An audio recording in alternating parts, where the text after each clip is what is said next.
gummy bear.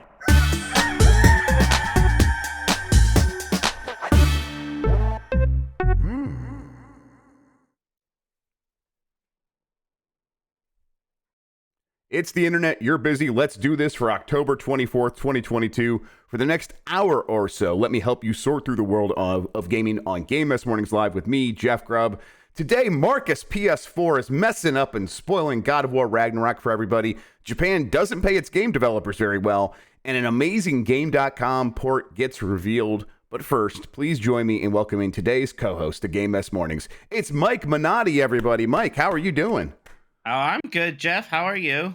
You know what? I'm a little bit scatterbrained. Took me a bit of time to put the show together this morning. Now, part of that, I think, is there was no, we did the show last Monday. We came in off the weekend. The news was obvious. Like, we knew what we were going to talk about. Last week was nuts. Sunday night, we knew what we were going to be talking about for most of the show.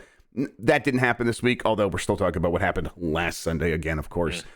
Which feels like it was such a long time ago, but that literally was like 8 days ago, this whole Bayonetta thing started. And here's hopefully the last update on that. Really hoping for that. Really pulling for that one. That's where I'm at. But yeah, I'm a little scatterbrained. So it's like, this might be a loose show. We'll see how it's going. How about you? You had a good weekend? You feeling refreshed?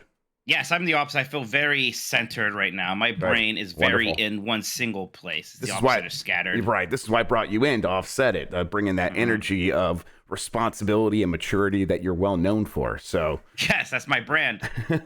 All right. Before we get into this mess, let's explain what we do here. Each weekday, I, Jeff Grubb, will help piece your gaming life back together. That includes breaking news and some of our own original reporting occasionally. For all these topics, I'll get the input of a bona fide expert who will make me look smart. If you are watching live on Twitch, welcome. Hello, Twitch. You can always listen to the show later on podcast feeds by searching for Game Mess Mornings or find the RSS on giantbomb.com. You can also catch the show later with chapters and timestamps on YouTube. Hello, YouTube. All right, we have a lot to get into, so let's start the morning mess with God of War Ragnarok spoilers are popping off online.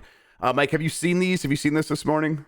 Oh, no, I didn't. I've seen a lot of people talk about this. I didn't see the screenshots themselves. It sounds like it might be kind of funny. Yes, it is a little bit funny. This is from a Twitter user named Marcus PS4, who has been, he was tweeting a series of very spoilery screenshots of God of War Ragnarok, revealing some major details and gameplay elements. We won't be talking about any of those specifics. For one, I mean, the game's it's basically here in a week, right? And also, sure. I think that we've been, we've been playing it, so I think it would be breaking You've been apart. Playing it. I didn't play it. It's not me, everybody. I don't even have this game. Yeah, I'm afraid of breaking embargo ourselves, and also, I don't want to spoil it for you. I get it. Okay. Hey, listen, I'm pretending. Let me at least pretend I care about people's feelings about spoilers. It was this account, Marcus PS4, doesn't follow anyone on Twitter. Has about 100 followers, and most of those have probably come since doing this. And it was just a series of these screenshots with no commentary, which has led a lot of people to theorize. I saw Jordan Midler of VGC was guessing this, that this is someone with a review copy of the game who might be taking screenshots, and something is like either automatically uploading them to Twitter or he's choosing to upload them to Twitter so that he can get those screenshots later for a review, right? Like, I'll just go get it. And my screenshot, my Twitter is probably protected. No one follows me. This is fine. No one's going to notice it.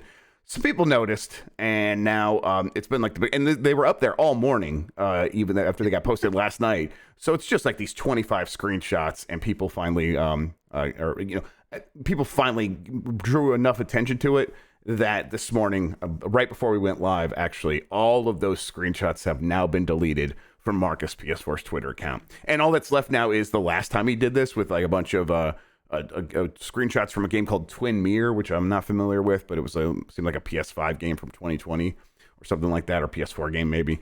So it's pretty weird thing. When this kind of thing happens, though, what do you think the reaction is at like Sony and Sony Santa Monica? They're probably like, find this person. Yeah, I bet it's an overreaction of sorts for sure, right? Like it's gonna almost kind of feel like the end of the world. Yes, I bet it is. Like, who is this? Who is Marcus? I mean, Marcus PS4, it's obviously some guys like alt account they made to upload screenshots from then the PlayStation 4, right? Mm-hmm. Man, that is just beautiful. I mean, I've done similar things usually with Switch because I'm too lazy to like get my SD card in there and get my screenshots off, and then put that onto my computer and get them in the. No, I'll just quickly tweet out some of these pictures, and they'll be like not spoiler ones, and I'll get them in my story after the embargo. Mm-hmm. Although lately, Jeff, even then, like these days, I'm like, you know what are the pictures they sent me? It turns out it doesn't no one's ever like, man, these screenshots in this story aren't very good. Yeah, they're very original. These were just the screenshots I saw in the GameSpot review also. Oh, they're all using this. No one cares. Yeah, I maybe having a eye-catching original screenshot, but usually with some like extra Photoshop work on top of it for a headline or a header image, that can make a difference. But it's got to put my face looking surprised or angry by it. Exactly. That's what I was going for there. I just got a DM saying that someone who's following the story as well talked to Sony, and they know who this person is now. Yeah, well done, Mike. There you go. Thank you. I'm demonstrating the faces. Do they know? Do they get them? They know. They know. And ladies and gentlemen, we got him. Yes, Dwayne The Rock Johnson out there tweeting about it, saying, "I'm proud to be an American. We got him." So yeah, this is I don't know, the end of a kind of a funny story, but yeah, those screenshots are now going to be everywhere. If you are afraid of spoilers, there really were some. I wrote here, capital S. I know spoilers. you looked at them. I'm sure you looked at them. Oh yeah, without absolutely. a moment's hesitation. Multiple times, yes. And I was like, oh wow, that happens, huh? So that's great. All right. Well, I actually did that. Two of them really were like, that happens. Wow. Okay, yeah, let's move part of on. me's almost relieved that I guess stuff happens. Like, I don't know. There's a part of me's like, what if you just do this whole game? You're just kind of walking around with your son again, and then like I don't know, you kill Odin at the end, and that's it. Like, I guess I'm glad there are twists that could be spoiled. They seems like they made some choices, at least it was suggested by what I saw. So we'll see. All right. All right. Let's just get this over with. Helena Taylor, the Bayonetta story will not go away. Jason Schreier tweeted this after Helena Taylor posted another series of tweets. He wrote that former Bayonetta voice actor Helena Taylor now confirms his reporting that she was offered at least $15,000 and that the final offer was for a cameo, despite the claims in a video that went viral last week.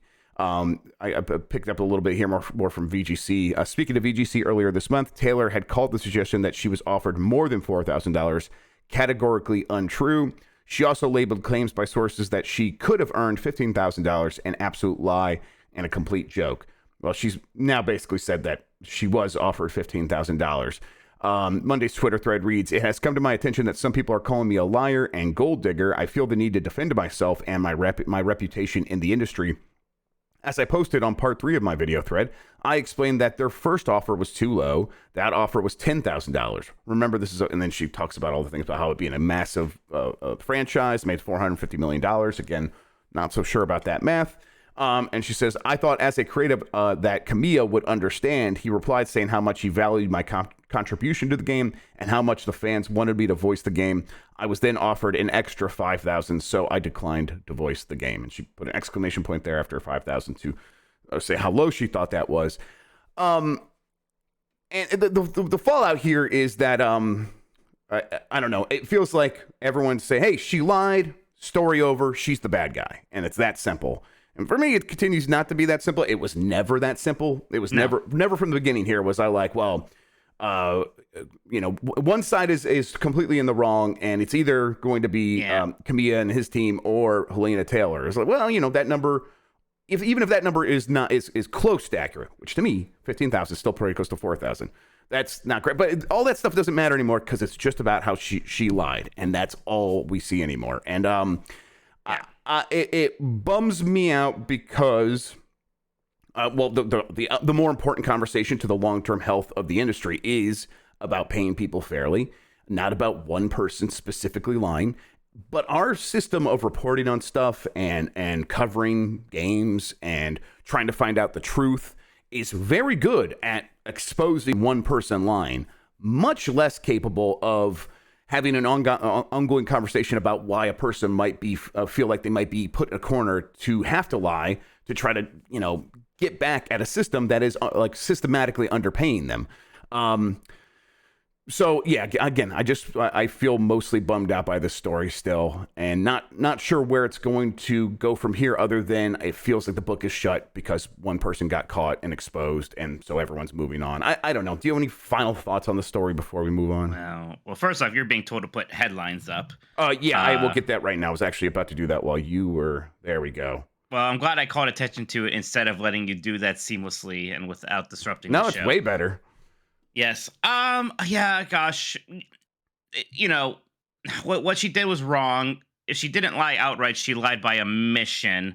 So it seems like she kind of knew what she was doing. I don't know why she did these tweets now, clearly not helping her position at all. I'm sure she still feels like she is in the right. And I am, these things are flip-flopping so much, Jeff, that it's now everything is now she was always completely the villain here and Platinum is completely vindicated.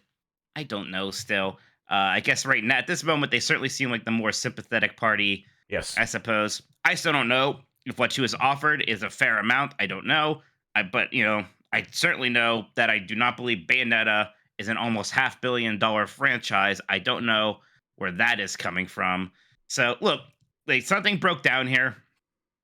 Probably were faults on both sides. And we don't necessarily have to take a side on all this. I will say that obviously there will be no a Bayonetta 3 boycott, Jeff. That whole thing's not happening. And in fact, This has all probably been some decent viral marketing, unintentional viral marketing for Bayonetta 3, right? Yeah, absolutely. I mean, yeah, it's bringing a lot of attention to it. It's the kind of thing where. That's a good angle there, because Jason Schreier's like bringing up a lot of stuff about how people were going after him and because of this, and because he was like defending capital instead of defending labor. And I get why he felt that way. Probably paying attention to Twitter, it probably did seem that way. I was on YouTube from the beginning of this, looking at people how they were reacting to this. The creators there, the people, the pundits that he refers to on YouTube and in the comments were always on Kamiya's side. They were always defending Platinum for the most. Of course, it's not that simple, but it seemed that way to me. Well, once the Schronstri's report came out, anyways, it seemed. Definitely. Oh yeah, after that for sure. But even before that, they were just like, "I'm not calling for a boycott. Is stupid, and we're not going to do that." And okay, well, sad story. You didn't get paid enough. I'm still going to play this game. It was always that way. So it's just like.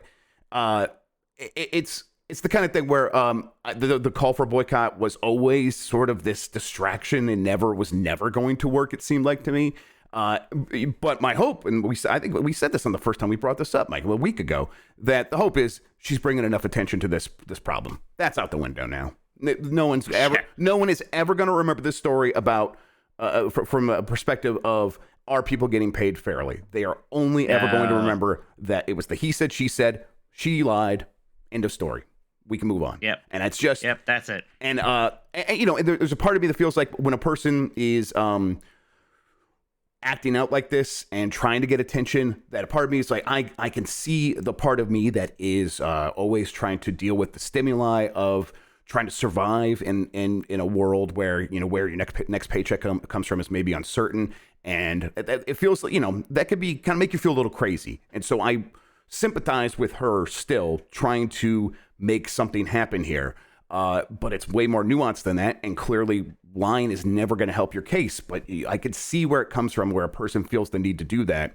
And our system, very good at calling out the lies, not very good at dealing with the underlying issues that might cause a person to want to lie in the first place.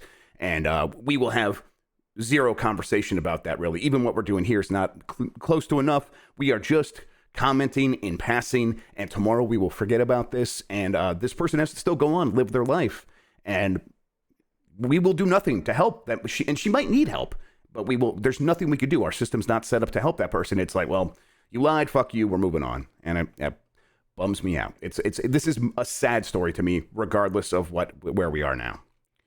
I feel everybody, whatever this did, it certainly is making all the Bayonetta fans very, they're like, maybe this game would have come out, everybody would have been weirded out by the new voice actor, Jennifer Hill, being Bayonetta. Now they're all going to be completely on board with that, right? Yes, exactly. They're all Team Hale now. I just caught this story. This is a little tack on here. Well, not little. This is the full next story, but it really leads from one to the other. This came out last week from Dr. Serkin Toto, who is a consultant in the Japanese video game industry. Good guy. He posted this blog post about salaries in the Japanese video game industry. He said, the current discussion around the proposed payment for voice actress Helena Taylor for working on Bayonetta 3 in the West has given me the idea to provide an overview of the salary situation in Japan's game industry. Generally speaking, people working in gaming in Japan are not getting paid well, even though some studios like Bandai Namco, Koei Tecmo, and Capcom have increased salaries across the board earlier this year. Of course, they did not do this out of the kindness of their hearts. The Japanese industry lacks talent, and studios here are finally starting to understand one major factor to retain people is to pay them properly. There are several ways Imagine to. that. Yeah. Wow, what a great. Coming to that realization. Novel idea. Yep. In the year 2021 or whatever, whenever that stuff started. It was this year. It was 2022 when they finally started doing that.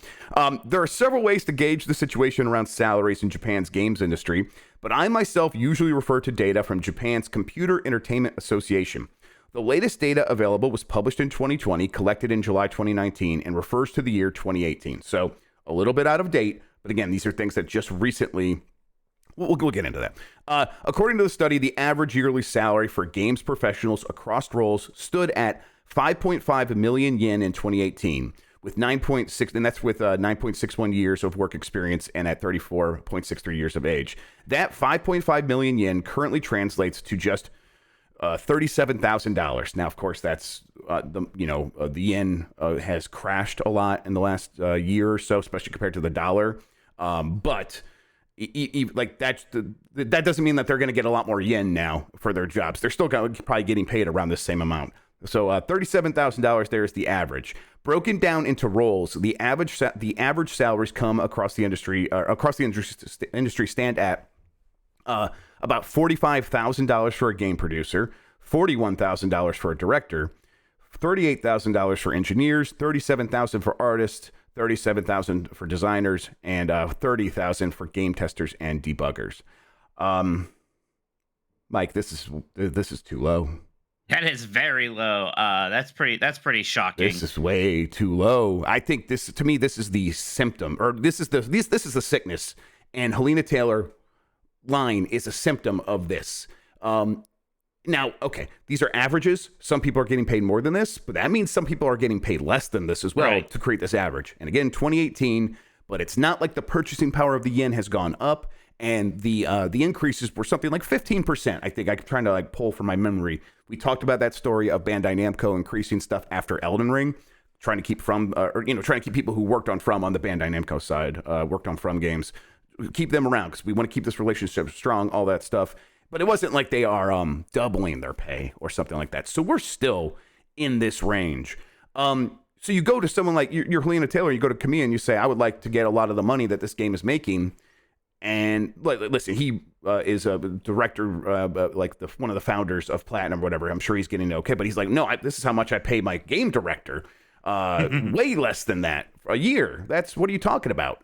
So I don't know. This feels unsustainable to me, but maybe that's why so many of the people that worked on games when we were young have left to start their own studios, because the only way to get paid fairly is to do your own thing, right? If you own it, maybe you can get paid. Otherwise, what is the ceiling for you as a game creator inside the games industry seems pretty low. Yeah, that's rough stuff. Right. And I always kind of had these questions. Like a Sakurai, for example, right? He made Smash Brothers, right? I'm like, is he rich? Seems like he should be rich. He seems like he should be filthy rich, and it's maybe not. He's probably wealthy, right? He's at least wealthy. But he always, all these these big name people, like Yuji Naka, he made Sonic, right? How well off is he? But even less than that, just the kind of rank and file designers and programmers and artists. And where's the money going then? I guess is kind of my first question here. Yeah, I mean, I think that this is I don't know. It's got to be going to shareholders and the people that own these businesses. And of course, I mean, people do stick around at many of these companies for a long time, but that was cultural, and maybe that shift as it's, there's people in Japan have started looking around for other opportunities more frequently. And maybe that's going to force these companies to have to start paying more, but there's a lag in that shift happening and companies realizing they need to react to it, which is what, Toto was referring to here earlier, that companies are realizing they have to pay more to keep the talent around. Now, Nintendo continues to be able to keep most of its big name talent around, so I'm assuming that they probably do pay better. Now, people might be like, well, what about bonuses? Apparently those numbers include bonuses, which is a big part of Japanese payment, the way that works over there. So, yeah, I'm a bit flabbergasted by these numbers. This is from, the CESA over there in Japan. Maybe things have changed drastically in the last 5 years. Probably not, though. Probably not. Do they have much of like a union culture in Japan? No, but like a lot of other countries, their laws are a little bit more like defensive of labor, I think. But no, there's not much of a union culture over there. No, I don't think so. All right, Jeff, I'm tired of these Jason Schreier tweets. Yeah, oh yeah, let me fix that. Thank you. All right, there we go. Back to the headline. No offense to Jason Schreier. Yeah, well, no, I was tired of him too. Unseen prototype for Castlevania Symphony of the Night on Game.com is unearthed. That's what you're talking about? Holy yes, shit. I love this. From Damian McFerrin at TimeExtension.com. The prototype in question is for the Tiger Game.com and an ill-fated handheld which tried and failed to make on the Game Boy a few decades ago. Or to take on the Game Boy a few decades ago. Tiger managed to secure some big-name titles for the system, including Sonic Jam, Resident Evil 2, and Fighters Megamix. And it was working on a scaled-down port of Castlevania Symphony of the Night at one point. Many people previously believed the Tiger port of Symphony of the Night didn't get any further than a few mocked-up screenshots, but Super Fighter Team President Brandon Cobb, who also happens to be the webmaster of the endofthegame.com, has a working prototype which proves it actually got a lot further into development than was once assumed. Back in 2019, Cobb received the cartridge for the game with an authentic printed label, but upon loading it into the Game.com console, he discovered it did not work. He then sent it off to a friend who cleaned up the PCB, put it in his Game.com, and now it does work, and you could see it in action. We've got some more screenshots here. Let me bring that back. I mean, I forgot that the Game.com was actually somehow still a black and white console. Yes, it was black and white, and I don't know. This is so cursed. I'm looking at all this. This is so cursed. Yes, this is I ridiculous. love this. I love that you're absolutely cursed. God, it is so how much how far did I have to get into this to realize this is an awful idea? We're taking one of the most visually impressive 2D games of the time and tried to put it on the black and white low resolution Game.com. How could it ever work? I mean, but all the signs would have told you back then that maybe it could work because you got Donkey Kong Land, which was that, the Game Boy remakes of Donkey Kong Country, things like that. And so Nintendo was doing it. If Nintendo can do it, Tiger Electronics, the giant of the toy industry, can do it. You blew my mind by saying that Fighters Megamix was on the Game.com, by the way. So I had to look that up, and that is something. Man, Game.com. Holy shit. Do you have a Game.com? No, and you're a handheld pervert. Yes, I'm kind of like, You want one? I want the thing I remember most of the Game.com is listening to the EGM Live podcast, and I think Crispin Boyer or someone would bring it on every episode, and they had a Batman for Game.com in there, and whenever things started going to a lull, he would just start hitting the button where Batman just goes, huh, huh, huh, huh, and it was good stuff. Good memories. Of course, Sega was a big supporter of the Game.com. Yes, absolutely. They had time to fight back against Nintendo. The Game Gear needed some support there. It worked out, I'm sure. It worked out for everybody. Yeah, I bet they made a lot of money. Star Wars Eclipse will reportedly introduce a new race and focus on a political conflict. This comes from Jordan Midler at VGC, Whoa. Right? Ooh, a political conflict. I mean, you just want to hear it just in headline form. It doesn't sound too impressive. But continue. Well, I mean, honestly, when you see a lot of Quantum Dream games in action, is it impressive? New Star Wars Eclipse details have reportedly emerged, claiming the game will introduce a new race to the Star Wars universe. Story details, including some of the main characters, have also been described in a new report from Sacred Symbols, a podcast. The game, which was announced during the Game Awards last year, is reportedly still in very early production. This game, as far as I could tell, is not even really in production yet, said the host of the podcast. The show went on to describe documents provided to them, which appears to give an overview of one of the game's main characters, as well as their motivations. The show also notes that, the podcast also notes that the game is being co-written by David Cage and Adam Williams. Of course it is, who have previously helmed other Quantic Dream titles. The description of the documents that they have basically go into one of the main characters here, named Sarah, who is described as an athletic 30-something and is a member of a human-like race. This race is at the lead of some sort of empire called the Zaron, a race that has not before been seen in Star Wars. And this, God, he's not going to compare this race to black people again, is he? I really, really hope not. This one, I don't know. Tell me what this sounds like. This race prides itself on political and military aggression, and similar to what you find elsewhere in Star Wars, there's little differentiation between males and females when it comes to roles and responsibilities. But there's an interesting wrinkle. When a Zaron marries, their nuptials carry interesting military implications as soon as they become one governing unit that works together. I don't really know. I don't know. So Klingons with an intense marriage bond. Yeah, basically is what it sounds like. And Klingons were Klingons. Oh, like when I watched Undiscovered Country, that's like clearly they're trying to be Russian, but I don't know if that was always the allegory that they were going for. No, that was more of an original series thing. Yes, that sounds right. Klingons are just, I don't know, they're Klingons. Yeah, well, yeah, and then Next Generation for sure. This is a problem because Sarah, a fanatical true believer in the violence and criminality regularly demonstrated by her empire, is married to a character named Zendo, who has a far softer touch. Part of the game seems to revolve around these two characters and their relationship. Okay, I mean, I don't know. Me want murder. Murder bad, maybe. Yeah. Oh, divorce. No divorce. Divorce? Acceptance? Middle ground. Push X for middle ground. Press X for compromise in marriage. Oh, we did it. And take all of that. Add about 250,000 words, and you got yourself a David Cage game. Yeah, baby, we did it. You're always skeptical as games actually getting made, or at least being made. What do you think? Yeah, because so I'm gonna really emphasize this. This element could be wrong, but what I understood, and sometimes I understand things wrong. So again, reiterating that, but this game was greenlit in part because Quantic Dream said, hey, we're going to make you a big AAA Star Wars game, and we are going to be able to publish it ourselves, and therefore we'll be able to get help funding it ourselves. So is that good with you? And it's like, yeah, Lucasfilm's like, fuck yeah, go do it. Go make them. Well, yeah, here's a little bit of money, but you got to go find the rest of the money yourself. And so they partner with Sony. And now, do they have enough money to get them through the end of this game? Doesn't seem like it, but it's up to them to find that money.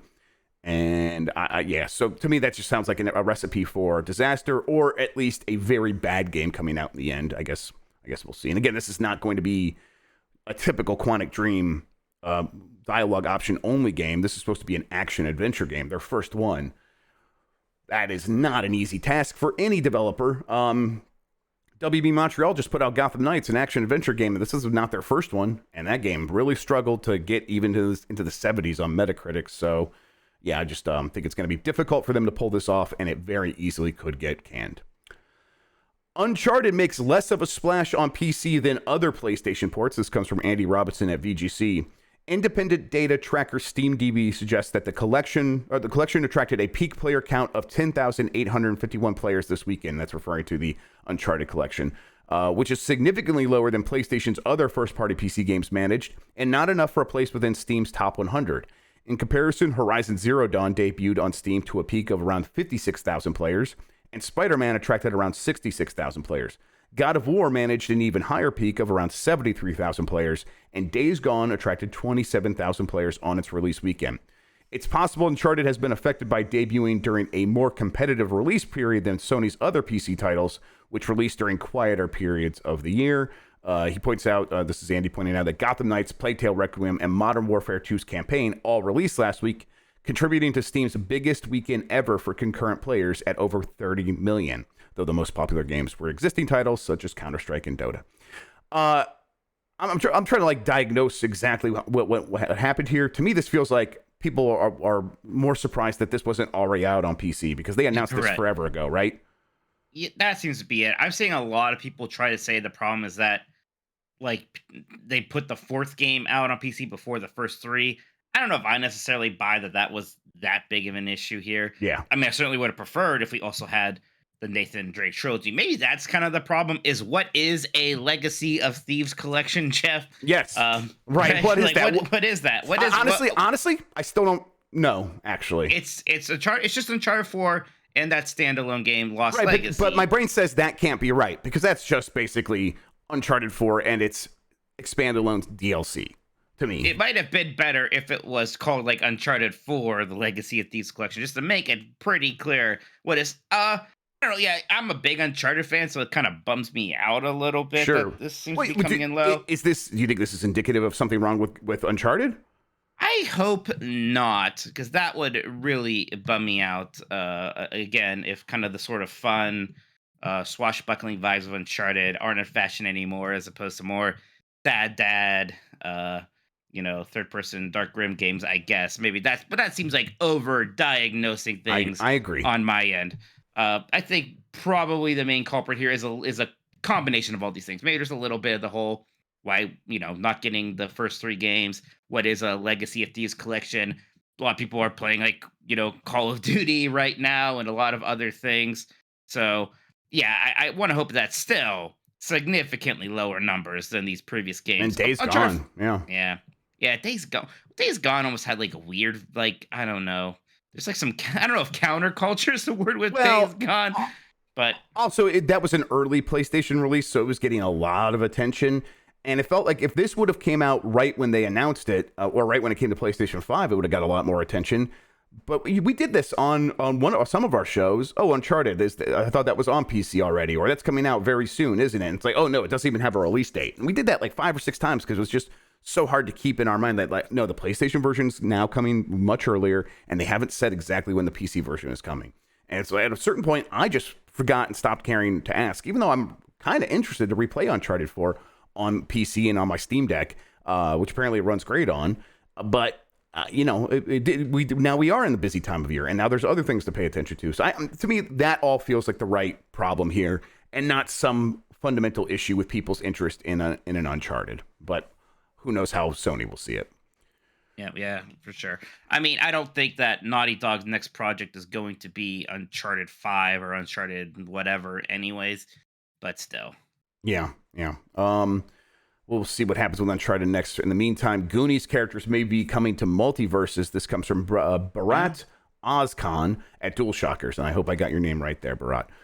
Multiple characters from the Goonies, such as Sloth, Mikey, or Chunk, could join Multiverse's roster of playable heroes in the future, as one of the community's data miners has found a string of code in the game files that includes references to characters from the cult classic movie.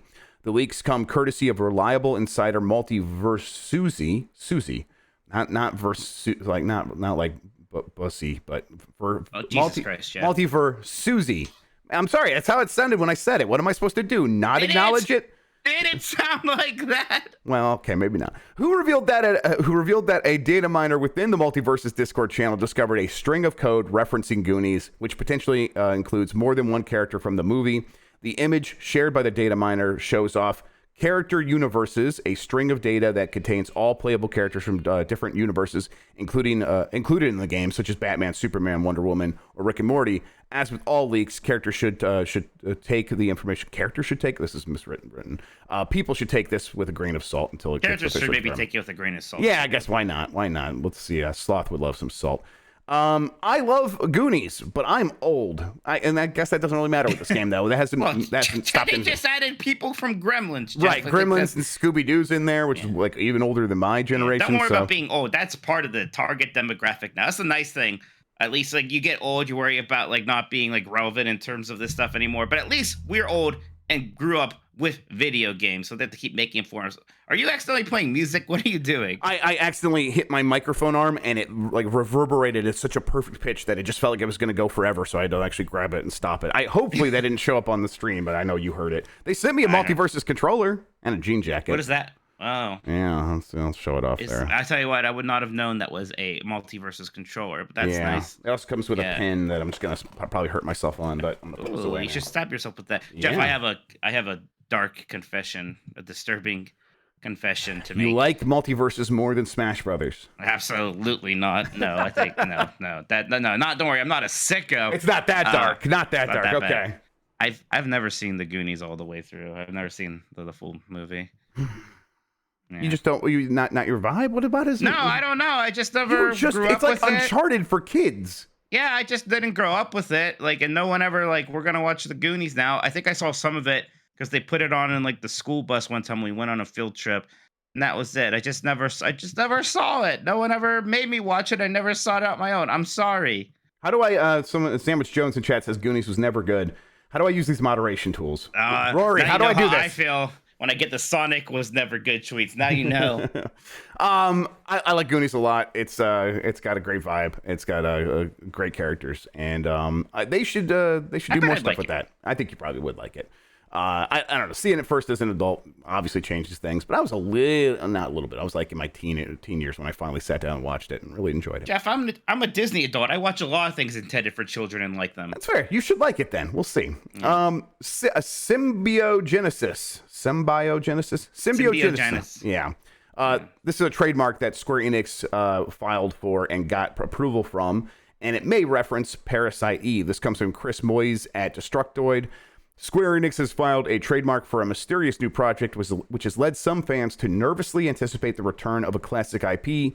The Japanese publisher laid claim to the term Symbiogenesis earlier this month on October 13th, ultimately being granted the license last week. The term symbiogenesis is an evolutionary theory that concerns the act of two early evolving organisms coming together to form a singular entity that then continues to evolve while taking on the attributes of its two base organisms. More importantly, however, much more importantly than what it actually means, it also forms the basis of the plot line for the cult RPG series Parasite Eve. Mike, is Parasite Eve coming back?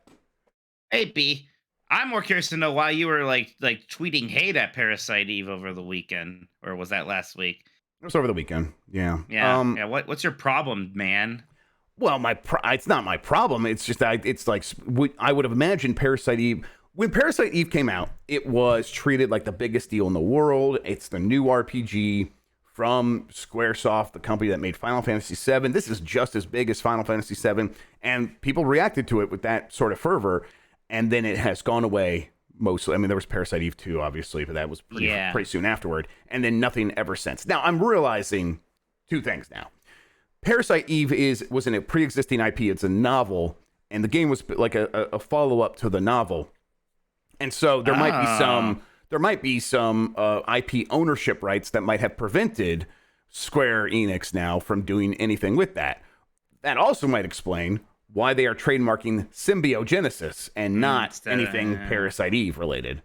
So, yeah, if it does come back, do you think that that they will change the name, or will it be like Parasite Eve Symbiogenesis, or Symbiogenesis a Parasite Eve thing, and then the next game after that will just be Symbiogenesis or something like that?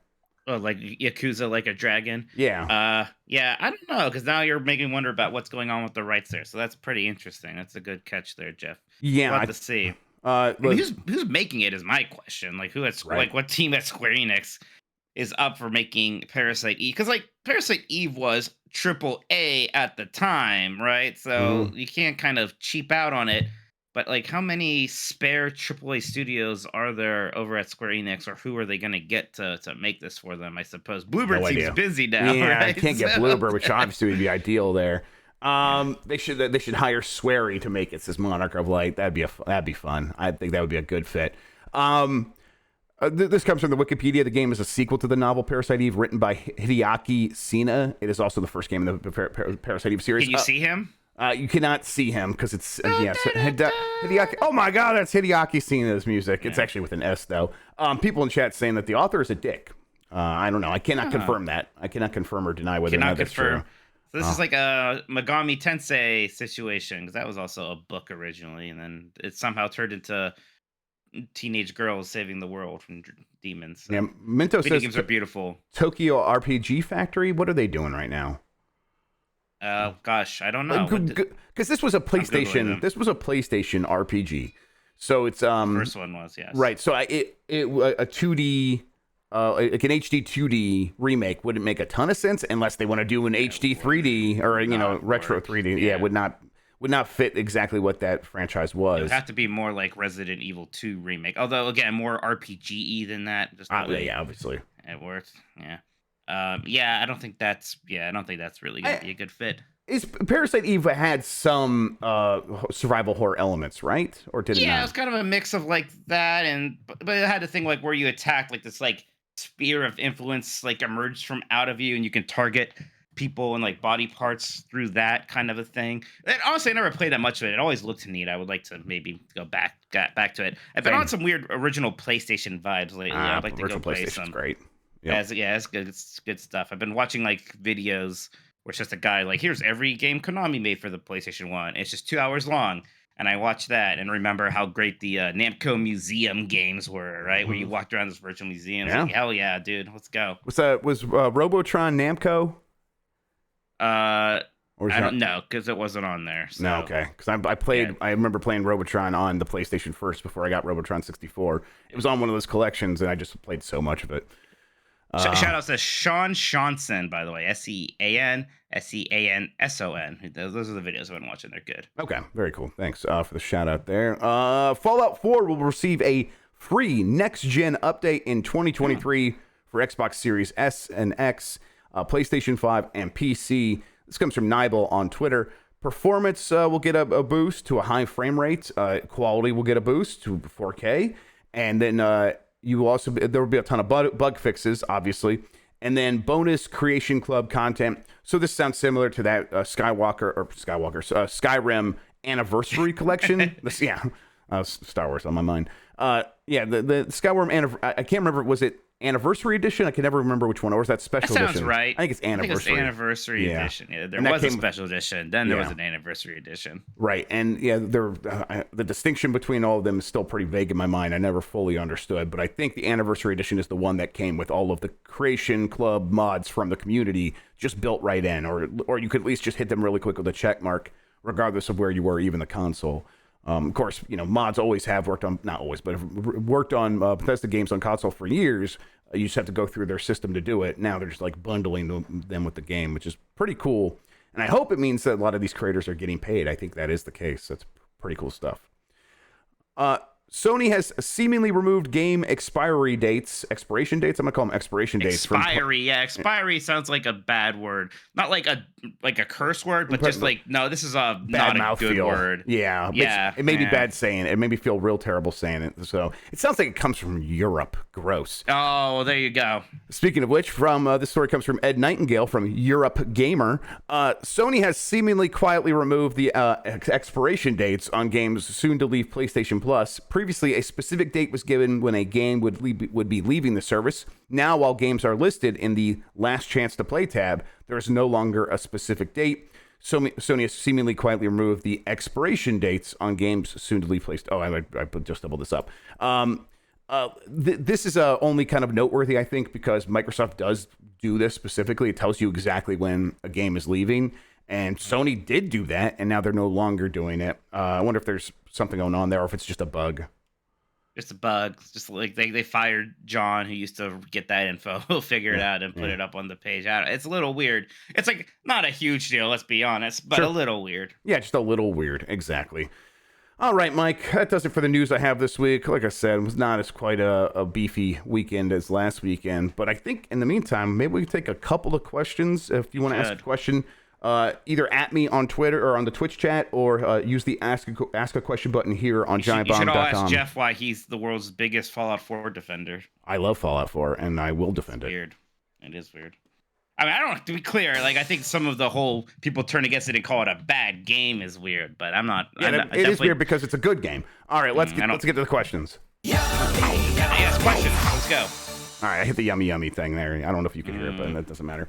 I can't hear, but I believe it happened. I felt it in my soul. Welcome to GrubbSnax. This is our podcast that we do inside of Game Mess Mornings, where we take your questions. I'm going to go ahead and hit the question button here. That's how that works. Let's see. Aiden stands alone, which is not true because he says Fallout 4 was very good. I stand with you, Aiden. I'm right there with you. Absolutely. Bond Diesel, any rumors about anything about the next Mass Effect being shown on N7 Day? Any updates on development at all? I haven't heard. I've been kind of like Now, I haven't really been asking around, but I kind of keep my ears open if anything was going to happen with that stuff. But I'll check in once we get actually into November, and we'll see. I still don't understand how much there can be to show when they're full steam ahead on Dragon Age. Like, I imagine the Yes. work being done on Mass Effect is all the pre-production stuff. Like the people who are done doing the pre-production stuff on Dragon Age. Jake Plays Things asks, did Mikey like his coffee? Please say yes. I am a coffee boy. I mean, I like the way it tasted, but it kind of like just it always makes me tweak out and somehow still feel a little tired anyway. So I don't know. Like I won't be opposed to a coffee every now and then, but I'm not about to become a coffee a day kind of guy. Theo Hux says, yearly question about Bloodlines 2. This shit is dead, huh? It feels dead.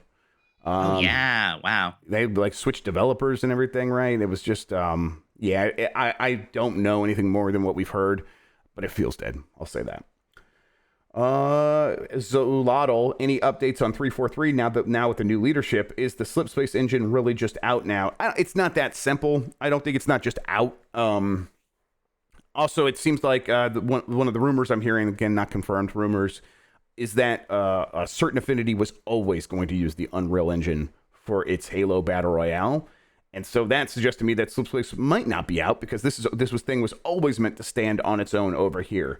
But the other side of that question about the new leadership, it's still a transition. They are still putting pieces into place, but it is specifically, definitely a transition. They are ending. I can't remember her. Bonnie Ross, is that who it was? She left, and she always said she was going to leave, but regardless, they want to move on from her leadership to someone else doing something different. And again, they're moving a lot of people up who were previously there up into that space. But still, the point is to do things differently because they were not happy with the direction of 343. So, what does that mean? What does that resulted in? It seems like it's still too early to say. But again, just to reiterate, the point was to move on. Do you really think that there is going to be this effort to keep Infinite a 10-year game, or do you think a Halo Infinite 2 is going to happen in like 4 years? Yeah, I think it doesn't make it to 10 years. Yeah, I think it doesn't make. I don't know if there's a Halo Infinite in 2 years. Well, I think 2 3 years. Why not? Yeah, I think that's more likely at this point. A fresher restart on this would probably be welcomed by everybody involved, and that gives you a chance to implement more new tools. And I think if we do get to that Halo, it probably does run on a different engine. It probably does go Unreal. But I don't know. That again, that's just I say probably because I don't know. Someone's asking where I was reading that Dr. Sirkin Toto thing about the Japanese payment. Let me find that for you real quick. I have it in. Just search Dr. Sirkin Toto, SERKNTOTO. Look for his blog because I subscribe to it on my Feedly and I can't find it right now. But I'll tweet it later if that will help. Okay. I think that's going to do it for the questions. Somebody asked if anyone was, Dr. Randall asked if either of us are playing Marvel Snap. I know you have been. Yeah, I have. We're definitely going to talk about it on the Bombcast tomorrow because I know Jan has been as well. But I've been playing it. I've been really enjoying it. 6-turn card game. It very much fits with my brain where, like, yeah, there's synergies, but there is a way to win. And as long as you get 2 out of the 3 like lanes, you're going to win at the end. So when the other person is trying to use all their cards in fancy ways, sort of let them. And it's like almost like bullfighting. Yeah, divert their energy over there. Let them go there. And then you're ready to strike on the other 2 that might be weaker for them. I like it a lot. So I've been enjoying it. It's interesting. I think the last digital card game I played with lanes was Artifact. Yes, exactly. That's I think it was Jan that pointed that, right? He said it was like Artifact. So, yeah, there we go. It's all right. Here we are. Yeah, the Dota card game lives on. All right. The one time I got to meet Gabe Newell, I went to Valve to get an early look at Artifact. Yes, that's fantastic. Have you been to Valve since? No. Yeah, so you've only ever been to Valve to talk about Artifact. That's their probably never will again. Yes, they're like he's bad luck. He ruined this. I did walk in late in the middle of Gabe presenting. In my defense, not because I was running late, because I could not find the damn building. It was hard to find Valve. Yeah. Gabe presenting, you can find that on my DeviantArt, by the way.